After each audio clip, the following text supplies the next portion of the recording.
बिस्मिल्लाहिर्रहमानिर्रहीम। अस्सलाम वालेकुम। प्रोग्राम पॉइंट ऑफ व्यू के साथ मैं हूं आपकी मेज़बान शहरबानो मुशर्रफ। आज के मेरे मौजूद मेहमान हैं मोहम्मद अजहर सदीक सर, जो कि कानूनदान हैं। इन्हीं के साथ मेरे साथ मौजूद रहेंगे कर्नल फ़ारूक चीमा सर, जो कि तज्ज़ियाकार भी हैं। सर, आप दोनों से मैं आपका बहुत शुक्रिया अदा करती हूँ कि आप लोग मेरे प्रोग्राम में आए और आप लोग ने अपना कीमती वक्त में से मुझे आपने वक्त दिया।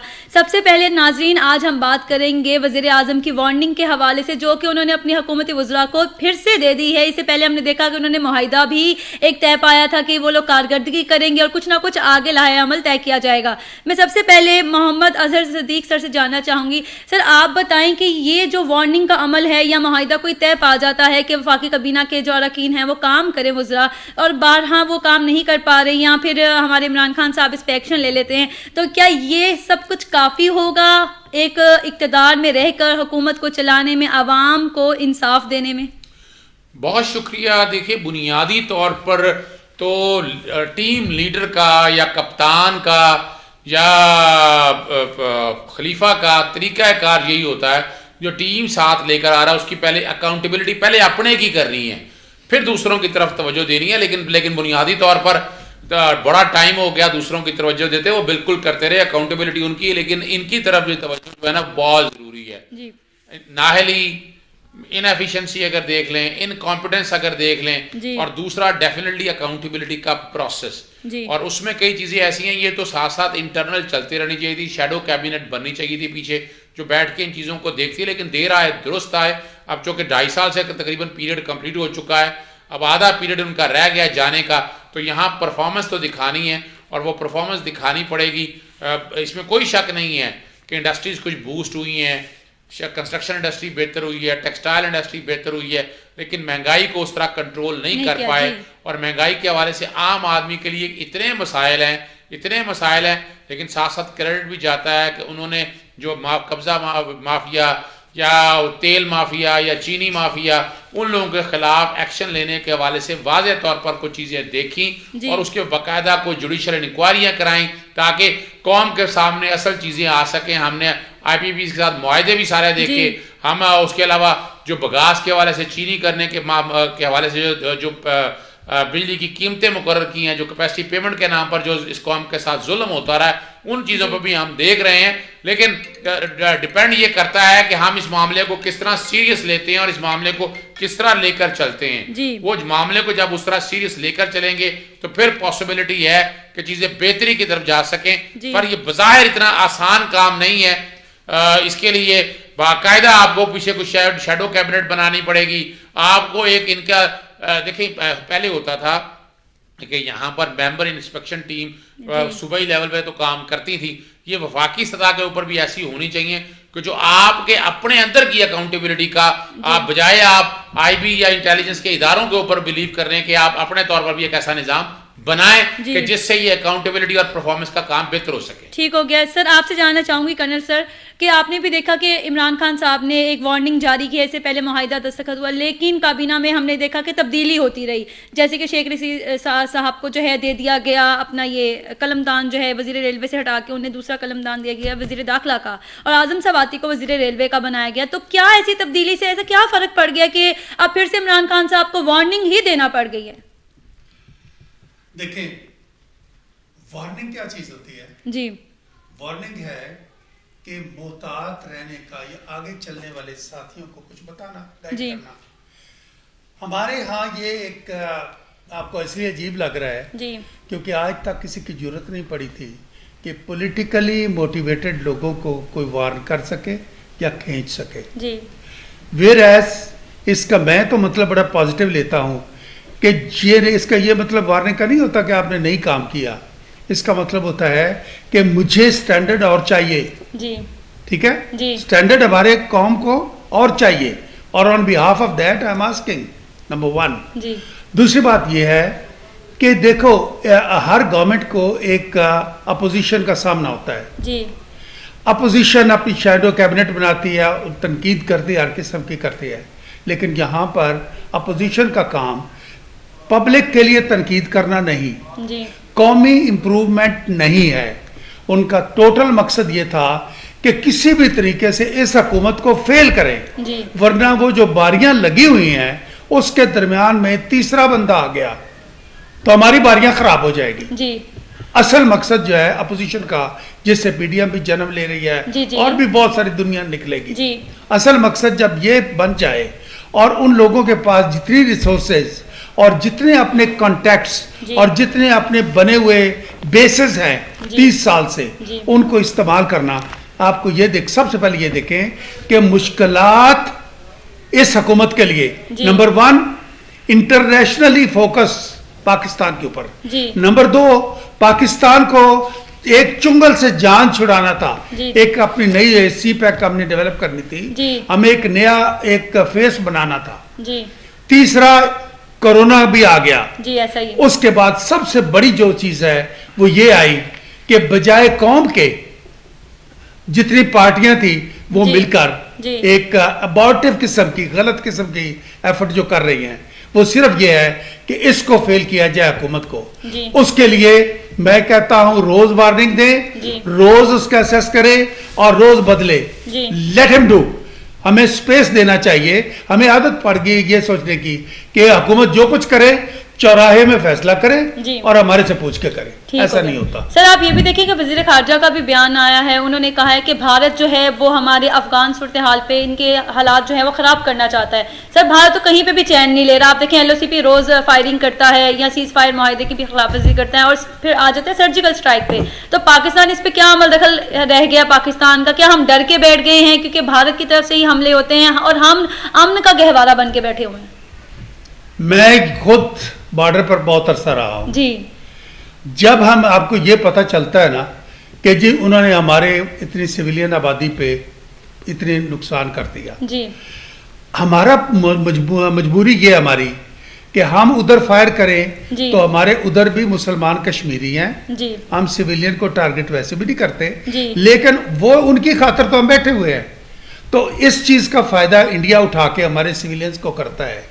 सर हम लेकिन आपने भी बात की ना जो सिविलियंस को वो हमारे टारगेट करते, तो हम तो उनकी सिर्फ चौकियों का निशाना बनाते हैं। वो इसीलिए कि हम उनके सिविलियंस को नहीं मारेंगे, नंबर 1 जी। दूसरे उनके सिविलियन जो हैं उधर जी, वो भी तो कश्मीरी पाकिस्तान है ना, पाकिस्तान जी बिल्कुल हैं जी, बिल्कुल वो हमारे हैं, उनको कैसे मारे? नंबर 1। दूसरी बात ये है, मैं बॉर्डर पर खुद रहा हूं, मेरे साथ भी ये इंसिडेंट हुए हैं जी। जब यहाँ बताया जाता है कि हमने उनकी चौकियों को निशाना बनाया और हमने उनका नुकसान किया, तो बिलीव यू मी कि आपके खबर आने से पहले वहां के लोकल कमांडर बदला लेकर बैठे होते हैं जी। ऐसे ही है, ये आज तक है जी। हम इसको खुद नहीं कहते कि हमने इतने मार दिए, इतना ये कर दिया ताकि इसको एस्केलेट ना करें, ठीक है, वरना इसका बदला लिया जाता है बाकायदगी से। और हिंदुस्तान ये डेस्परेट होकर ये फिर एक्शन करता है जी। सर फिर ये देखें ना कि अभी आपसे मैं यही भी पूछना चाहूंगी कि कश्मीर का जो इशू है ये बेसिक हमारा है और अभी तक चल रहा है और भारत ने गैर कानूनी कब्जा भी किया हुआ है, तो पाकिस्तान की तरफ से अभी तक ऐसा कुछ नहीं हुआ। पाक फौज तो अपने इकदाम कर रही है, लेकिन इमरान खान साहब ने अक़वाम मुत्तहिदा में बारहा जाके अपील की है, आपने दरख्वास्त भी की है, आपने उनको बारहा ये होश दिलाने की कोशिश की है कि वो हमारा भी हिस्सा है। लेकिन आप दूसरी जानिब अगर देखेंगे कि भारत का जो चाइना के साथ मामला हुआ, लद्दाख का मामला हुआ, उस पर चाइना ने स्टैंड ले लिया कि ये मेरा इलाका है और उन्हें अच्छी खासी अछाड़ पछाड़ की उनके साथ, लेकिन पाकिस्तान ने अभी तक अमन का गहवारा नहीं छोड़ा और हमारी चीज इसी तरीके से हमारे हाथ से जाती जा रही है। सर मैं आपको बिल्कुल यहाँ पर क्लियर करना चाहता हूँ सर, मैं आपको टाइम जी जी, मैं यहाँ पर ये बिल्कुल क्लियर करना चाहता हूँ। नंबर 1, चाइना का जब इलाका होता है तो उनका डायरेक्टर डिस्प्यूटेड इलाका जो उनका होता है जी जी, वो यूएनओ में आइडेंटिफाइड नहीं है जी, और उनमें वहां पर ये नहीं है कि इनकी आबादी का क्या फैसला होगा जी। नंबर 1, ठीक, उस पर उनकी जंगे जो भी है आगे एक्चुअल कंट्रोलर दूसरी, एक तो वो डायरेक्ट एक्शन ले सकते हैं जी। दूसरी बात यह है कि आपके यहाँ पर आप देखें इमरान खान ने पहली दफा इंतहाई जोरदार तरीके से वहां पर पिछले साल उठाया ये मसला जी, मसला उन्होंने उठाया जी। जब वो वापस आए, अब चाहिए ये था कि अपोजिशन वाले सारे अपना एक तरीका करते और उसको अब कोर्स करते, मजबूर करते कि बताओ चलो अब आगे एक्शन करो जी। उन्होंने एक्शन करने की बजाय मुल्ला को आगे लगाया और अंदर की डाल दी जी, ठीक है जी। वो लेके चढ़ाई कर दी उन्होंने इस्लामाबाद पे जी, जी। तो वो जो टाइम पीरियड था परसू करने का जी, जी। गवर्नमेंट को फोर्स करने का कि वो परसू करे जी, उसको खराब कर दिया उस इंडियन इंटरेस्ट के लिए जी जी, ठीक है जी। तीसरी चीज ये आती है कि इंडिया का यहां पर पूरी कोशिश थी कि वो हमें प्रोवोकेट करे। जी। पाकिस्तान अगर यहां पर एक्शन लेता है तो उनको ये मौका मिलेगा कि वो बैटल जो है कश्मीर में शुरू करके कुछ हमारे इलाके में और कुछ इधर करें। जी। और दुनिया को ये बताएं कि चाइना और पाकिस्तान मिलकर ये कर रहे हैं। जी। हम अपने बॉर्डर पर कायम अमेरिकी इंच नहीं आने देते, नंबर एक। जी। नंबर दो, ये याद रखे कि अपने से जब ये कहते हैं कि आगे जाना, तो ये याद रखे कि अपने से 7 गुना बड़े दुश्मन को रोक कर रखना भी 7 गुना कामयाबी होती है। सर हमारा कोई एक दुश्मन हो तो कहे ना, हम अमेरिका भारत के साथ मिला हुआ है, अब बरतानिया जो कि एक्शन लेने के नाकाम हो जाता है, भारत उनके कहने पे आता नहीं है, ना हमारी कोई सुनवाई हो पाती है, तो ये सब तो आपस में मिले हुए। पाकिस्तान तो तनहा लड़ा है, अब सऊदी अरब भी हमारे साथ नहीं, भारत के साथ उनके ताल्लुकात हो रहे हैं। पाकिस्तान कतन तनहा नहीं है, ये प्रोपेगेंडा चला था 2016 में। जी। ठीक है, और मैंने उस वक्त 10 जून 2016 को नवाए वक्त में लिखा था। जी। दौर मोदी दौर, मैंने उसका ये टाइटल था। ठीक। मैंने ये लिखा था कि ये प्रोपेगेंडा गलत है। जी। हम तनहा नहीं, भारत तनहा हो रहा है। जी। अब देखो, अफगानिस्तान से भारत निकाला गया। जी। ईरान से निकाला गया। जी। ठीक है, जो वो हिमालय के परली तरफ इंडिया को रखना, चाइना को रखना चाह रहा था, जी। हमने लाकर उनके श्रीलंका तक बिठा दिया उनको। जी। ठीक है जी, हम ईस्ट ये जो एक्टिवेट हुआ है चाइना, वहां ये नॉर्थ ईस्ट की तरफ से भी एक्टिवेटेड है और इनको अपनी रियासतों का पड़ा हुआ है। इस वक्त आपके जो सिख हैं, जी। आपका पूरा पंजाब बंद कर रहा है, आपका सब वो उनका अपना जो उनके अपने मामला भी चल रहे हैं। नहीं, उनके मामला जरूर है, मैं ये बात कर रहा हूँ, मैं ये आपको बात कर रहा हूँ कि इंडिया नहीं, पाकिस्तान अकेला नहीं हुआ, इंडिया अकेला हुआ है। लेकिन हमें इस वक्त मैं यही कह रही हूँ, हमें तनहा करने की पहले भी साजिश की गई और अब ऐसा मंजर यहाँ पे ऐसा ही नजर आ रहा है कि क्योंकि कोई एक्शन तो हो नहीं रहा, भारत तो किसी का सुनता नहीं है, तो जब हमारी बारी आती है तो हमें सब कहने लग जाते हैं आप अमन का गहवारा हैं, आप लोग इसी तरीके से रहें। तो सर जंग अगर होनी हुई, अब आप ये देखें ना, फलस्तीन का जो इशू है अभी तक वो वैसे का वैसे, इस पे कोई एक्शन नहीं लिया गया। पाकिस्तान आज भी उनके साथ खड़ा है, कोई हमारे साथ आया आगे, किसी ने आवाज उठाई नहीं, हम सब उसी जगह पे हैं। सर नहीं, मैं इससे आपसे बिल्कुल इख्तिलाफ करूंगा जी। और वो ये है, इस वक्त आपके गिर्द जी जो उन्होंने बुने था न तार, जी वो मकड़ी के जाले की तरह टूट गया जी। और वो क्या था, आपके मगरब में अफगानिस्तान, आपने भारत को निकाल दिया जी, वहां ईरान के साथ किया था, आपने ठीक कर लिया। ठीक है, तुर्की आपके साथ खड़ा है, रशिया आपके साथ खड़ा है, चाइना आपके साथ खड़ा है। ठीक है जी। सर सऊदिया तो नहीं ना, सऊदिया को आप देखें ना, सऊदिया का मेरी बात सुने, सऊदिया का रोल जो रहा है हमेशा से जी, वो क्या रहा है, वो हमेशा अमेरिका का वहां पर काम करता रहा है, उन ताकतों का जी। और जितनी आर्मीज जो थी, मुस्लिम मुल्क बने थे ताकतवर, उनकी आर्मी को तोड़वाने में सऊदी अरब ने अमेरिका का साथ दिया, मुसलमानों का साथ नहीं दिया। लिहाजा हम जब ये कहते हैं कि जी सऊदी अरब वहां चला गया, हर मुल्क का अपना अपना इंटरेस्ट है, हमें अपने इंटरेस्ट से गर्ज है, हमारा उनका इतना सा है कि हमारे वहां पर जो हमारे आराम है, हाँ जी, हम उनका वहां तक हमारा ताल्लुक है, नंबर एक। नंबर दो, हमारी जो लेन देन पहले से चल रहा है जी। वो उसी तरह चल रहा है, कोई खास फर्क नहीं पड़ा। लेकिन अगर कोई ये कहे कि जी सऊदी अरब के हम कहने पर हम पहले की तरह फिर हम किसी को सजदा रेज हुए, तो ये गवर्नमेंट नहीं वो कर रही जी, इसके लिए मुश्किलात आएंगी। ऐसा ही है। सर मैं आपसे जानना चाहूंगी, मोहम्मद अजहर सिद्दीक सर, आपसे देखिए सर, भारत ने जो है वो कश्मीर पर गैर कानूनी कब्जा कर लिया है। अब हमारे वजीर खारजा ऐसी क्या पॉलिसी अक़वाम मुत्तहिदा में पेश करें या कानून में ऐसी क्या तरमीम होनी चाहिए कि हम उस चीज़ को अमन के तरीके से ही, यानी एक तरीके से हम इसको इम्प्लीमेंट करवा सकें कि कश्मीर हमारी शायद है और हमें वो दो, तो इसको क्या करना चाहिए? देखिए, बुनियादी तौर पर तो प्रॉब्लम यहाँ हमारे ये है कि हमारे मुल्क में स्टेट्समैन नहीं है जी, जो घनौना किरदार अपोजिशन ने अदा किया जी। बिल्कुल, यानी यहाँ देखें हमारा कसूर क्या है, ये तो कश्मीरियों ने फैसला किया था एक्सीड करना भारत के साथ जी। अगर उन्होंने फैसला ना किया होता, अब हम इंटरनेशनल बाउंड्रीज को अगर सामने रख के देखें, जम्मू कश्मीर पाकिस्तान का हिस्सा नहीं है, ना पाकिस्तान की टेरिटरी के अंदर किसी कॉन्टेक्स्ट में आता है जी। अब उनके कॉन्स्टिट्यूशन के अंदर चीजें मौजूद हैं, बाकायदा उन्होंने स्टेट का एक दर्जा दिया हुआ है और आर्टिकल 370 के तहत और बाकी जो चीजें उन्होंने उसका वो किरदार खत्म कर दिया, वो डायल्यूट कर दिया उन्होंने और उसको एक इंडिपेंडेंट स्टेट जला के वो दे नहीं सकते थे। बजाय कि वहां पर तो लेजिस्लेटिव असेंबली थी नहीं, अगर वो असेंबली होती वो करारदाद पास करती फिर होना था। वो एक गवर्नर के जरिए, जो गवर्नर जो उन्हीं के वफाक का एक नुमाइंदा था, ये एक कानूनी पोजीशन है। पाकिस्तान इसमें इंटरफियर नहीं, यहां के इल्जाम लगाता रहा मोहम्मद गवर्नमेंट वगैरह के जाके इन्वेड कर दे। पाकिस्तान इन्वेड कैसे कर सकता है? पाकिस्तान को इंटरनेशनल बाउंड्रीज को प्रोटेक्ट करना है, सेव करना है, और उन्होंने जो फैसला किया, देखना यह है कि इस गवर्नमेंट ने, मौजूदा गवर्नमेंट ने उसको हर जगह पर उजागर किया, बैन अवी तौर पर लेके आया, यूएनओ में लेके आया, और वहां इन्होंने कश्मीर का एक ऐसा स्टेटस बना कि इमरान खान एक कश्मीर का, अब जो उन्होंने कहा, सफीर के तौर पर उभरे, और उन्होंने कश्मीर का केस इतने आसान तरीके से लड़ा। और दूसरी तरफ आप सोचें, इस तरह के जुल्म तो कश्मीर में बहुत पहले भी हो रहे थे। जी सर, हमने अपनी आंखों के साथ बुलेट्स देखे, हमने वो जो तशद्दुद होता था सारा कुछ देखते रहे, लेकिन इस दफा का तशद्दुद जो है वो बाकायदा पूरी दुनिया में देखा गया, पूरी दुनिया ने कंडेम किया। पार्लियामेंट्स में देखा जाए, बैरूनी मुल्क में, यूरोप की पार्लियामेंट में, ब्रिटिश की पार्लियामेंट में, वहां ये मामला किसी ना किसी तरह शक्ल में उठाया गया। और वो उठना तो था यहाँ पर बैन अवी इदारों को, या उठना था हमारे OIC को। पाकिस्तान का किरदार कितना क्या है, उन्होंने कोशिश की, इन्होंने अपने नुमाइंदे भेजे, और मिसाल के तौर पर कोशिश की नया एक बनाने का, गठ इकट्ठा करने का, या एक ब्लॉक बनाने का इमरान खान ने कोशिश की।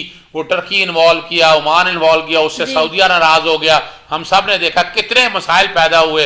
ईरान के साथ अगर हालात बेहतर बनाने की कोशिश की, कर्नल साहब ने बड़ा अच्छा बता दिया कि इंडिया की अपनी पोजीशन हमने देखी है, बैकवर्ड पे चला गया। इंडिया का जो कश्मीर के हवाले से, या अफगानिस्तान के अंदर, पाकिस्तान के अंदर बलोचिस्तान जो कुछ काम कर रहा था, इंडियन क्रॉनिकल ने या जो इन्फो लैब ने, वो सारा कुछ सामने कौम के रख दिया, पूरी दुनिया के सामने रख दिया। तो अगर देखा जाए बैन अवी तौर पर इंडिया की पोजीशन अब वो नहीं रही, इंडिया वो बदमाश की पोजीशन में नहीं रहा। सवाल यहाँ ये है कि यहाँ हमारे मुसलमान मुल्कों को आगे बढ़ना है, उन्हें आगे आना है, वो आगे नहीं आ रहे। उन्होंने जो रोल प्ले करना है वो रोल प्ले नहीं किया है। यहाँ अब सऊदीया के हवाले से देखा जाए, सऊदी को कोशिश तो की जा रही है, लेकिन हमारे यहाँ हमारे मुल्क के अंदर ही दुश्मन बैठे हैं जो क्या कर रहे हैं, जो अपनी सियासत को चमकाने के लिए इस मुल्क का नुकसान पहुंचा रहे हैं। यानी वो एक स्टेट्समैन का किरदार अदा नहीं कर पा रहे, जो किरदार अदा करना चाहिए, जिसके रिजल्ट ये मिले मुमलकत पाकिस्तान के पोजीशन बेहतर हो। वो तो इस चक्कर में लगे हुए हैं कि इस गवर्नमेंट को उतारना है जायज और नाजायज तरीके से। और वो हमने देखा है कि उनके ताल्लुकात, यानी पाकिस्तान के अंदर जो बयानियां ले रहे हैं उसमें खुशियां मनाई जाती हैं, इंडिया के अंदर रॉ देखती है, अफगानिस्तान के अंदर देखते हैं, CIA देखती है, मोसाद को एडवांटेजेस मिलते हैं उसको, और पूरी दुनिया के पाकिस्तान की जग ऐसा इस कॉन्टेक्स्ट में होता है कि हमारे लीडर और हमारी अपोजिशन जो जमातें हैं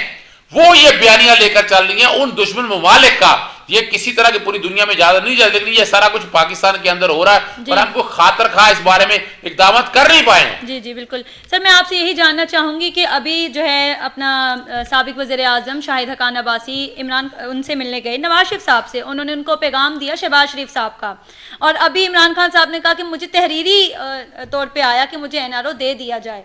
तो आप इस पर बताएं कि कानून क्या चाहता है, और जब आप किसी को इश्तिहारी करार दे देते हैं, जिस तरह के नवाज शरीफ साहब इश्तिहारी हैं, तो वो वापस नहीं आ रहे, वो अपने आप को मुल्जिम नहीं साबित करना चाहिए। वो कहते हैं मैं मुजरिम नहीं हूँ और मैंने कोई करप्शन नहीं की, तो वो वापस क्यों नहीं आ रहे? पाकिस्तान अब इस पर क्या इकदाम लेगा? क्योंकि सेहत की बुनियाद पे हमारे प्रेसिडेंट, हमारे प्राइम मिनिस्टर ने उन्हें बाहर भेज दिया और अब वो वापस नहीं आ रहे, तो अब इस पर क्या करना चाहिए? देखिए, एक बात बड़ी वाज़ेह तौर पर पहले समझना, शाहिद हक़ान अब्बासी की पहले बात कर लेते हैं। शाहिद हक़ान अब्बासी के खिलाफ नैब में जमानत हो चुकी है, उनका नाम ECL में। जी सर, फिर भी वो बाहर चले गए सर, ये देखिए वो इजाजत दी ना मौजूदा गवर्नमेंट ने, जैसे नवाज शरीफ को इजाजत दी, इस तरह यहाँ इजाजत मिल गई और वो ECL में नाम निकाला, और वो गए थे अमेरिका के अंदर अपनी बहन से मिलने, और वापसी पे इंग्लैंड ठहर गए, और इंग्लैंड में नवाज शरीफ से जो मुलाकातें की, वो अपना एक एजेंडा चल रहे हैं, वो बैकडोर कोशिश कर रहे हैं कि एस्टैब्लिशमेंट से हालात बेहतर हो जाए। लेकिन देखा जाए कि वो नवाज शरीफ का जो बयानियां लेकर चल रहे हैं, वो बयानियां तो एस्टैब्लिशमेंट से हालात बेहतर नहीं, इस मुल्क की जड़ें खोखली करने के हवाले से। दूसरी जो बात आपने बड़ी बात कि इश्तिहारी का कोई राइट नहीं है। नवाज शरीफ साहब की तकरीर और तशरीर यहाँ आ रही थी, साग डार की आ रही थी, मैंने उस पर जाकर कैमरा में पाबंदियां लगवाई। जी, ऐसा ही है। इश्तिहारी का इस्तेकाक नहीं है, बिल्कुल इश्तिहारी नहीं। को इजाजत नहीं दी जाती, जी। इश्तिहारे के राइट बड़े कम है। जी। जहाँ भी मैंने जब नवंबर अक्टूबर 2019 के अंदर नवाज शरीफ जब इस मुल्क से बाहर इजाजत दी थी उनको, जी। तो मैंने कहा था इन्होंने इस मुल्क में वापस आना नहीं नहीं है, है, बिल्कुल। और ये बड़ा जुल्म करके जा रहे हैं, और बीमारी का पूरा ड्रामा लगाया, मेडिकल बोर्ड बना, वो जो कुछ भी हुआ लाहौर हाई तो ये देखिए ना कि हुकूमत को बेवकूफ बना ही लिया। ये हकीकत जी। है। अब इस्लामाबाद हाई कोर्ट ने तो 8 हफ्ते की जमानत दी थी, आज तो जी। जमानत खत्म हो चुकी जी, है, जी। और इस्लामाबाद हाई कोर्ट ने अलहदा नए सिरे से उनके इश्तिहारी फिर करार दे दिया जी। है। वहां लाहौर हाई कोर्ट ने 4 हफ्ते की इजाजत दी थी उनको मुल्क से बाहर जाने की, लेकिन वापस आना था, वो वापस नहीं नहीं आए। आए। और वीजा जो है ना, एक कॉन्सेप्ट है कि इनके जी। पास मल्टीपल वीजा है, मैंने भी मल्टीपल वीजा लगाया हुआ है, लेकिन जी। आप 6 महीने से ज्यादा ठहर नहीं सकते। 6 महीने में आपको मुल्क छोड़ना होता है। जी। जो कोरोना आ गया था, जी। उन्होंने वो वीजा एक्सटेंड करा लिया, जी। उसके बाद 6 महीने अगले भी खत्म हो चुके हैं। जी।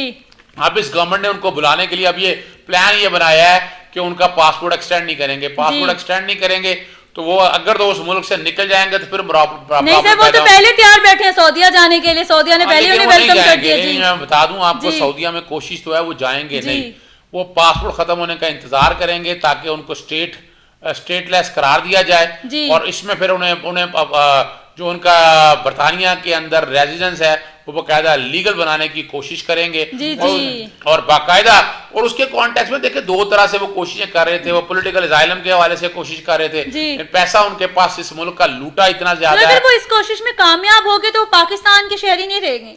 देखें यहाँ जो कि पाकिस्तान की सिटीजनशिप तो कैंसिल हुआ, कैंसिल नहीं छोड़ी नहीं होगी ना उन्होंने। जी, जी। अगर वो सिटीजनशिप ले लेते हैं यूके की, जी, फिर वो पाकिस्तान का इलेक्शन नहीं लड़ सकेंगे। अभी वैसे भी वो 10 साल के लिए नाअहल है। जी, नैब बिल्कुल। अदालतों ने 10 जी। साल के लिए 2 दफा नाअहली दी हुई है। जी, जी। वो ना किसी सियासी जमात के लीडर रह सकते हैं, जी। ना पार्लियामेंट के रुकन रह सकते हैं। जी। अब यहाँ वो कोशिश यही कर रहे हैं कि वहां बैठ के जहर उगल रहे हैं पाकिस्तानी इदारों के खिलाफ। जी, ऐसा ही और है। उसका मकसद ये है कि वो देखिए बड़ा एक सिंपल सी बात है। कर्नल सर, आपसे जानना चाहूंगी कि अभी आपने भी सुना कि सर ने भी कहा कि ये इस्टेब्लिशमेंट के साथ मिलके ऑपोजिशन स्पेशली हमारे पाकिस्तान को कमजोर करना चाह रही है, हमारी जड़ें खोखली करना चाह रहे हैं। तो ये इस तरह के बयानात जब आते हैं तो पाक फौज में लाजमी बात है गमो गुस्सा तो आता है। लास्ट टाइम लाहौरियों को भी इन्होंने गद्दार कह दिया ऑपोजिशन पार्टी ने।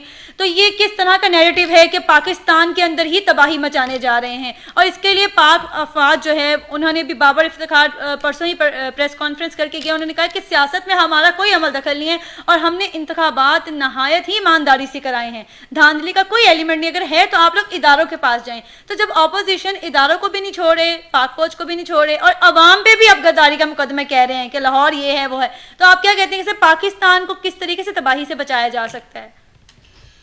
देखें, सबसे पहले तो यह है कि जब ये अपोजिशन हुई, ये प्रेजेंट सेटअप में बनी, जी, तो एक लग रहा था कि ये कुछ ना कुछ कर, मेरे तो पहले दिन से भी मैं तो इससे कोई मरूब नहीं था जी, लेकिन ये लग रहा था कि कोई एक गेट टुगेदर सा कर रहे हैं जी जी। लेकिन जिस वक्त नवाज शरीफ ने अपना बयानिया दिया जी, तकरीर की, उसके बाद इनके अपने पांव खुद उखड़ गए जी, ऐसा ही। अवाम हमारी आपस में लड़ ले, बेवकूफ बन जाए, कुछ भी हो जाए, पाकिस्तान के खिलाफ जब इस तरह की बात और आर्मी के खिलाफ आती है जी सर, तो उस वक्त ये उसको कबूल नहीं करते पाकिस्तानी, ऐसा ही है। उसकी वजह यह है कि 70 साल से, जब से पाकिस्तान 73 साल से बना है, हम हालत जंग में ही हैं किसी न किसी तरह जी। पहले थोड़ा होता था, अब हर स्ट्रीट से लोग फाइट भी कर रहे हैं, आर्मी में भी हैं जी, और शहादतें भी आई हैं हर स्ट्रीट में जी जी। इसलिए इसमें कुर्बतें जो है ना, ये अब आर्मी कोई सेपरेट आर्मी नहीं स्टेशन रहा, नंबर 1। नंबर 2, दूसरी बात यह है कि जो उन्होंने किया DGISPR ने, ये इसका प्रैक्टिकल एग्जाम्पल जो है वो सन 8 से ये शुरू है जी जी, ठीक है, 2008 ठीक हो गया, ठीक।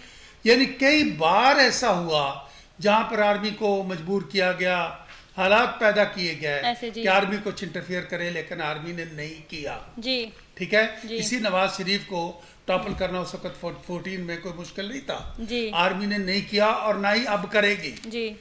लेकिन उसके बाद आप कहते जाए, एक बंदा है वो कहता मैं नहीं कर, वो कहता जी नहीं, हमें डेमोन्स्ट्रेट करके दिखाएं। सही। डेमोन्स्ट्रेट कैसे करें जी? वो उनकी हमाकत अमेज तकरीरें सुने, वो कहते हैं कि जी आर्मी इसको हुकूमत को हटाए हमारे लिए। जी किसके लिए? इनके लिए, इनके लिए, हालत जिनके इससे बयानात बड़ी- भारत बड़ी अच्छा। शौक से चलाता है वहां पे। वही मैं बता रहा हूँ जी। ना कि ये इनके लिए हटाए, जी। और अगर नहीं हटाती तो आपस में अपने सीनियर को हटा दे। जी आई मीन इससे ज्यादा, यानी ये इन लोगों को एक विजन होती है ना, जी जी इनको याद नहीं जी। कि अरब ममालिक में ये अरब स्प्रिंग क्या था, जी कैसे हंसते बसते मुल्क उजड़ गए, जी। कैसे उजड़े, इसी तरह के मौलवी और इसी तरह के लोग इकट्ठे हुए जी और इसी तरह की बयानात दिए और इसी तरह दारों को आगे खिलाफ आए। जी। लेकिन अभी तक तो ये है कि आर्मी का ये है, आर्मी को एक बहुत अच्छा जो उन्होंने सिस्टम किया हुआ है जी, जी। वो ये है कि प्रोवोकेशन नहीं लेना। जी ठीक है जी। अगर करते हैं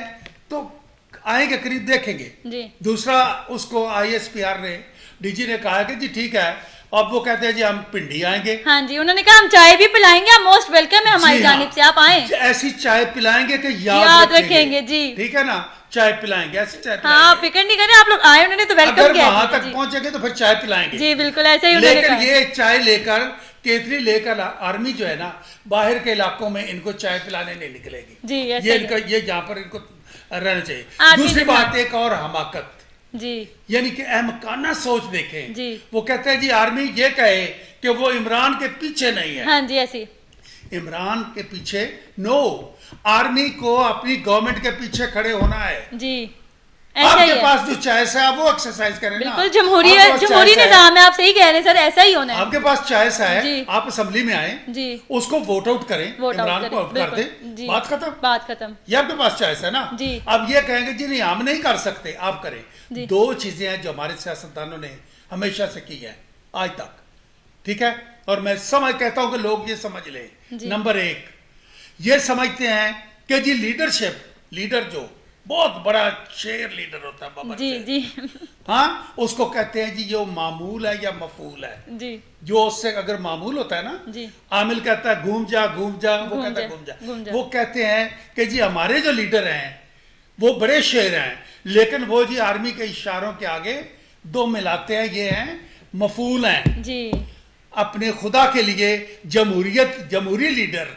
मफूल नहीं होते। जी उनको ताकत में होना चाहिए अपने में, वरना उनको निकालो बाहर। जी ठीक है। दूसरी बात यह है कि जी हाँ 4.5 साल एंजॉय करके अपनी अपॉइंटमेंट को फिर कहते हैं जी मुझे काम नहीं करने दिया जी गया। लोग पूछें कि अगर काम नहीं करने गया तो 2-4 महीने में रिजाइन करके बाहर आ जाते हैं। ऐसा ही है। ठीक है। जी। You enjoy and then you say. ये एक दफा मैंने कहा था कि नजरिया, उन्होंने कहा था कि जी नजरिया है जरूरत खत्म कर देंगे। जी। मैंने कहा ये तब खत्म होगा जब इसके साथ उसी कब्र में नजरिया जमहूरियत को नजरिया मजबूर जमहूरियत को दफन किया जाए। जी ठीक है। ये मजबूरी कर दे के अपने आप को, अब ये कहते हैं कि जी आर्मी बताए नंबर 1 कि वो गवर्नमेंट के पीछे नहीं है। हाँ जी। ये आर्मी का आईनी फर्ज है। ठीक है। ये जी। लाजिम है आर्मी पर। जी जी ठीक है कि वो उनके साथ रहे बिल्कुल ऐसा है। दूसरा जिसको भी आप अपॉइंट कर दे। हाँ जी नंबर 1। नंबर 2 वो कहते हैं कि जी इंटरफियर ना करे। जी। तो कहाँ इंटरफियर कर रही है? बिल्कुल। अब बिला वजह बना के बना आप कुछ ना कर सके। लेकिन असल प्रॉब्लम क्या है कि हमारे लोग जो हैं वो कम सोचते हैं, कम निकलते हैं। जी आप देखें आपको ये लीडर देता कौन है? जी देता वो है, वो लोग देते हैं जो आगे एक ट्रक होता है बिरयानी का चल रहा और पीछे पीछे उसके दूर में लोग एक दूसरे के झपटा चीना झपटी कर रहे हैं। जी यू नो वो लोग इनको लेके आते हैं। जी पहले तो ये 3 चीजें हैं जिन पर अगर कौम नजर करेगी जी। तो सब कुछ ठीक हो जाएगा। ठीक है सर। अभी मैं आपसे जानना चाहूँगी सर, मोहम्मद अजहर सदीक सर से। सर देखें अभी हाल ही में बिजली का ब्रेकडाउन हुआ, ब्लैकआउट हो गया एकदम ही, तो इस पे भी ज़रा रूमर्स ऐसे आए कि माशाल्लाह लगने वाला था, शायद इसीलिए ब्रेकडाउन हो गया। और अब जब इमरान खान साहब के पास रिपोर्ट गई है तो उन्हें ये बताया गया कि फ़नी खराबी नहीं थी, इंसानी खराबी थी। क्या मतलब? अब करप्शन वहां तक पहुंच गई है। देखिए बुनियादी तौर पर इसमें तो कोई शक नहीं है जी कि गॉड फादर या सिजिलियन माफिया के नाम शरीफ ख़ानदान को या बाकी लोगों को दिए गए। उसकी वजह है कि उन्होंने हर इदारे में करप्शन इस इंतहा तक पहुंचा दी। अभी आपने ख्वाजा मोहम्मद आसिफ का देखा नहीं कि कशमाला तारे के अकाउंट में 12 करोड़ रुपया, 12 करोड़ छोटी रकम नहीं होती है। उसके बाद उन्हें पता ही नहीं होता कहाँ से है। लेकिन अब यहाँ यहीं से अंदाज़ा लगा लें कि ख्वाजा आसिफ साहब कौन रहे थे, वज़ीर पानी को बिजली रहे थे जी, ना जी। और इसमें बैठकर इन और जो मुआहदे की ये जो सारी चीज़ें की इन्होंने जितने पावर प्रोजेक्ट लगाए उसमें इन्होंने खरबों रुपया कमाया है। जी जी ऐसा ही और है। जो काम करने वाला था असल वो ट्रांसमिशन लाइन पे पैसे नहीं, तवज्जो नहीं की जी। इन्होंने, ट्रांसमिशन लाइन को बेहतर नहीं किया। उसकी नुकसान क्या हुआ कि लाइन लॉसेस बेहतर नहीं कर सके, ट्रांसमिशन लाइन तब्दील होनी थी, लाइन लॉसेस। उसके एडवांटेज क्या है, IMF वगैरह जब कर्जा देता है तो कंडीशन यही लगाता है कि आप अपनी लाइन लॉसेस कम करें। यहाँ लाइन लॉसेस इतने ज़्यादा हैं, 10 से 15% तक लाइन लॉसेस जी। चले जाते हैं। अब यहाँ बैठकर ये इसमें कोई शक नहीं है, अफवाहें चलती रही कि वो खुदा ना खास्ता ऐसा हो गया, जी, कोई कहा ऐसा, कि जी। इंडिया ने अटैक कर दिया, जी, ऐसा ये ही। सारी बातें। लेकिन ये नेपरा ने भी एक इंक्वायरी कमेटी बना ली और इसकी तहकीक होनी चाहिए। ये जी, ऐसा ब्रेकडाउन ही है। छोटा इशू नहीं है, बहुत बड़ा इशू है। वो एक अलग बात है कि हमारे यहाँ सोलर सिस्टम आ गया या UPS लगा ली है, लेकिन ये इतना बड़ा ब्रेकडाउन है, हर जगह पर चीजें मौजूद नहीं हाँ, है। बिल्कुल इसके ऐसा। अंदर जो पीछे लोग इन्वॉल्व जी। हैं, चाहे वो इंसानी गलती है, अगर इंसानी गलती है तो इंसानी गलती में कौन लोग हैं जिनकी नाअहली की वजह से ये कहा वाकया पेश हुआ, उन सबको सामने लाना है और उनको करार वाकई सजा देना है। इंक्वायरी कमेटी में इन्होंने बड़ी ज्यादती की। इन्होंने वही लोग ट्रांसमिशन कंपनी पे, national transmission and dispatch company NTDC है, या आपने ministry of water and power से लोग इन्वॉल्व कर लिए। आपको तो यहाँ पर बुनियादी तौर पर नेपरा देर से जागा, अब नेपरा का एतबार कोई नहीं है, नेपरा के अंदर भी वो लोग वही हैं। यहाँ इस मामले के ऊपर मेरी जाती राय के मुताबिक इस पे भी कोई जुडिशल कमीशन बनना चाहिए under the Pakistan commission of inquiry act. कि इमरान खान साहब ने काफ़ी चीज़ों को, उनकी गवर्नमेंट ने कोशिश की है इन चीज़ों को सामने लाने की, लेकिन इसके लिए जब तक वो पॉजिटिव स्टेप नहीं लेते हैं ना, तब तक वो बेहतरी की उम्मीद नहीं रखी जा सकती। सर आप ये भी देखें ना कि हमारे यहाँ पे इस्लामाबाद में हाल ही में जो वाकया हुआ, उसामा बच्चे को कत्ल कर दिया गया, वो भी सिर्फ इस वजह से उसने गाड़ी नहीं रोकी। बाद में इस्लामाबाद पुलिस ने भी, हालांकि इस्लामाबाद पुलिस पे ऐसा टैग नहीं था कि वो कारकर्दगी नहीं करते या वो काम नहीं करते, लेकिन जब ये वाकया सामने आया तो शहरी जो थे वो अपने आप को गैर महफूज समझ रहे हैं, क्योंकि कानून वाले ही कानून की जो हुक्मरानी को लेकर चल रहे हैं वो गलत तरीके से इस्तेमाल कर रहे हैं। तो आप नहीं देखते कि कानून की जो पासदारी है या जो इसे इम्प्लीमेंट करवाना है वो तरीक़ेकार या इनके ऊपर भी कोई चेक एंड बैलेंस होना चाहिए, क्योंकि पुलिस अगर इस तरह करती रही तो आवाम तो महफूज नहीं रहेगी। देखिए, मैं ये भी तारीख में ये भी आपको बुनियादी तौर पर पीछे जाना पड़ेगा कि यहाँ पुलिस मुहावरा मुकाबले शहबाज शरीफ साहब एक्सपर्ट थे इसके, और वो करवाते रहे हैं। नवाज शरीफ साहब के दौर में ये होते रहे हैं कि इन्होंने पुलिस के जरिए इन्होंने कब्जे हासिल किए, जो लोग सारे साथ मौजूद थे, पुलिस को इन्होंने सियासी तौर पर इस्तेमाल करते रहे। पुलिस वही है मौजूदा, पंजाब पुलिस के हद तक था ना।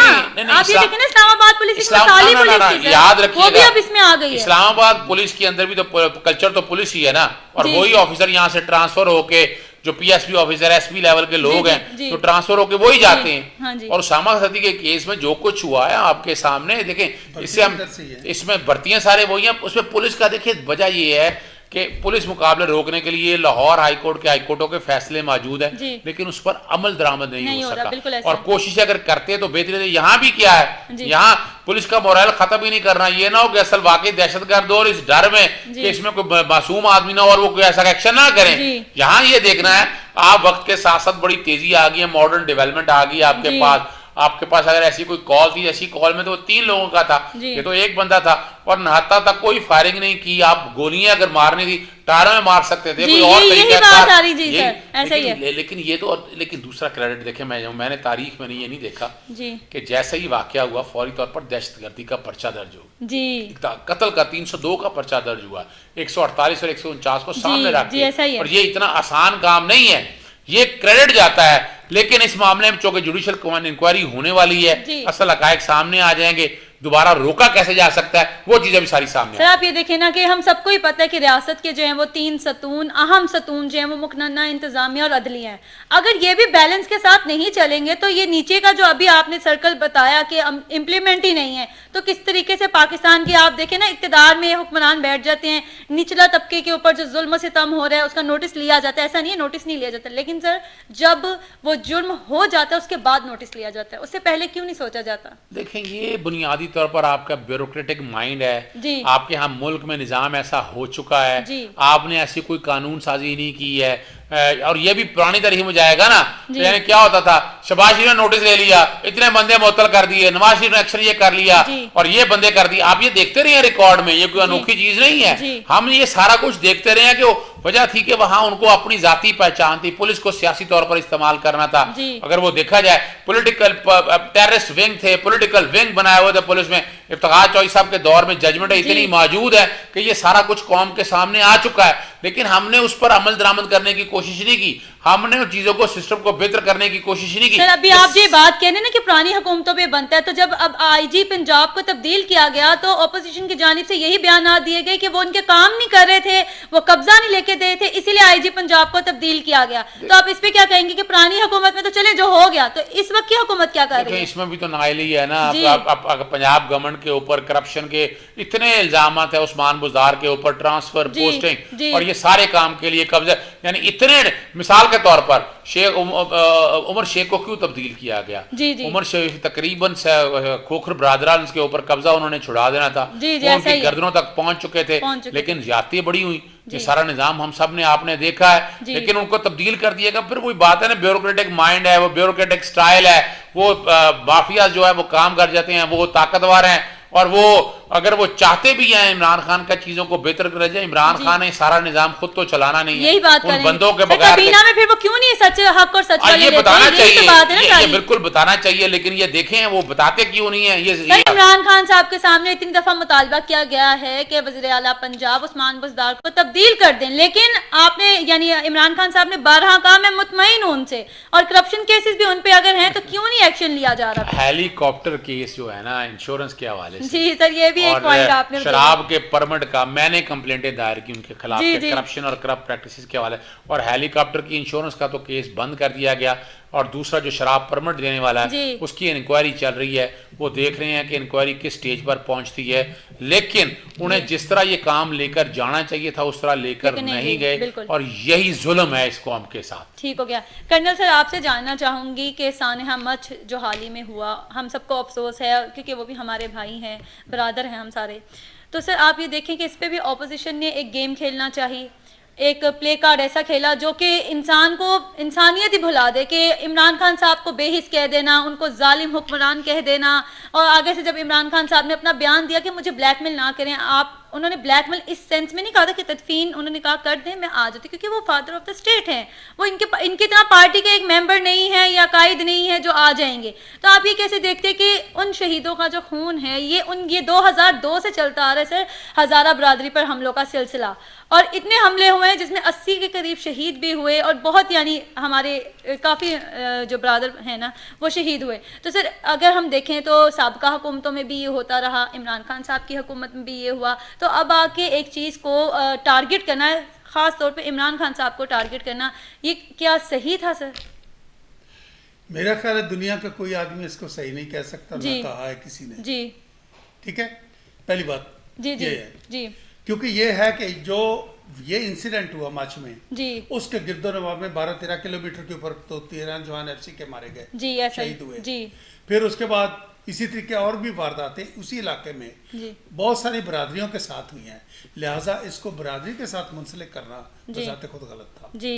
ठीक है, फिर दूसरी बात ये थी कि ये तकरीबन 2000 के करीब बता रहे हैं जो कि इफेक्ट हुआ है सारास, ठीक है, इन 20 सालों में जी, ठीक है जी। अब उसमें इससे ज्यादा सबसे ज्यादा कैजुअल्टीज जो हुई हैं वो 13, 14, 15 में हुई है, 12, 13, 14 जी, ऐसा ही है, ऐसा ठीक है जी। लेकिन उस वक्त ये चीजें नहीं थी क्योंकि ये कोई भी हुकूमत ये नहीं चाहती थी और नहीं होना चाहिए था जी। अब बात ये थी कि एक वो ऐसा दाना डालते हैं जी, अब अगर इमरान खान चला जाता है फौरन उनके दफनाने की शर्त पर, तो आइंदा के लिए जहां पे 4 बंदों की डेथ होगी जी, ऐसा ही है सर, यही बात उन्होंने किया, फिर ये नहीं जाएगा तो नाराजगी होगी सही। और अगर नहीं गया, ठीक है जी, नहीं गया, रुक गया, तो फिर उसके ऊपर ये सारे हमदर्द चले जिन्होंने शाम को सरीना में अपना बहुत बड़ा फायर करके अपना एक काम गलत भी किया, अच्छा ये वहां पर पहुंच गए, और उसके बाद बयान दिया कि अब आया तो क्या आया, अब आया तो क्या, बिल्कुल ऐसा, बिल्कुल। अब ये था, ये एक तरीका है जो कि बिल्कुल गलत है। मैं 2 चीजें आपको पहले नोट करते, जो भाई बात कर रहे थे ना जी जी सर जरूर। एक तो ब्रेक डाउन के मुतालिक मैं ये कह रहा था कि कुछ घंटे मतलब हमें तकलीफ तो हुई, रोल तो गए हैं, लेकिन एक चस भी आई है मुझे जी, अच्छा, और ये आई है वो ये आई है जी सर। कि इधर हमारा ब्लैकआउट हुआ है जी और उधर इंडिया को पसूड़ी पड़ गई थी। जी इंडिया में भगदड़ मच गई थी कि पाकिस्तान जो है ये न्यूक्लियर अटैक कर सकता है। हाँ जी, ये भी है, खतरा तो उन्हें भी हुआ था जी। अब बात ये नहीं, मेरा कहने का मकसद ये था, जी। ये वो चीज थी जिसने कि इम्पैक्ट दिखाया कि हमारा रोब उन पर आज भी कितना है जी जी और वो क्या क्या सोचते हैं। ऐसा ही ये है। ये मुझे मजा आया, मैं बता जी रहा हूँ। सर, ये तो होना था। दिस इज वन थिंग, जी ठीक है ना। और दूसरी बात ये थी कि ये जो जहां तक इनका ताल्लुक जी। है उस्मान बुजदार का या पंजाब हुकूमत का, जी as far as I know, मेरे से बेहतर जानते हैं भाई, जी उस्मान बुजदार का लाना एक मजबूरी क्यों बना था? वो इसलिए था जी। कि ग्रुप्स बन गए थे पंजाब में उनके अपने जी। पार्टी के अंदर भी जी। और कुछ और ग्रुप्स जिनकी जड़ें अंदर से मिली हुई थी माफियाज के साथ। जी ऐसा ही। तो इमरान को बिल्कुल आउटसाइडर को लाना था। जी ऐसा ही। उन्हीं में से कोई भी लाते जी। तो शायद इससे बुरी हालत होती। ठीक। लेकिन जिस तरीके से खींच रहे हैं और इंशाल्लाह उम्मीद है कि he will still deliver better जी और change of course is there. ठीक हो गया। नाजरीन, आपने मेरे मौजूद मेहमानों के पॉइंट ऑफ व्यूज़ जाने। इंशाल्लाह आपको हमारा प्रोग्राम जो है वो पसंद आएगा। आपसे नेक्स्ट प्रोग्राम में मुलाकात होगी। अल्लाह ने के बाद। Thank you.